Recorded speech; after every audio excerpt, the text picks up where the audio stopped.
Beauty প্রোডাক্টের বাজার ধরতে মানসম্মত পণ্য উৎপাদনের কোনো বিকল্প নেই বলে মনে করেন বিশেষজ্ঞ ও এ খাত সংশ্লিষ্টরা। এ নিয়ে রাজধানীতে ভোক্তা অধিকার সংরক্ষণ অধিদপ্তর ও association of skin care and beauty products manufacturers and এক্সপোর্টার্সের যৌথ আয়োজনে মেড ইন বাংলাদেশ ট্যাগযুক্ত পণ্যের মান বিষয়ক এক সেমিনারের আয়োজন করা হয়। এতে বক্তারা বলেন, নীতি নির্ধারণী পর্যায়ে এ খাত নিয়ে বিশেষ গুরুত্ব দিতে সরকারের প্রতি আহ্বানও জানান তারা। দেশে আন্তর্জাতিক মানের প্যাকেজিং সম্বলিত পণ্য উৎপাদনে রিমা খারলানের উদ্যোগকে ইতিবাচক বলেন তারা।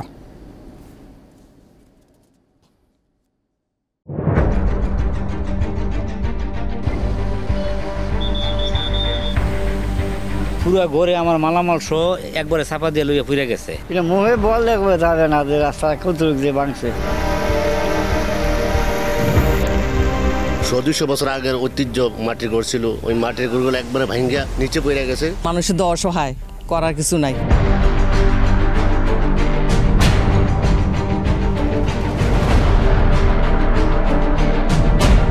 দীপ্ত সংবাদ, সবার আগে, জনস্বার্থ।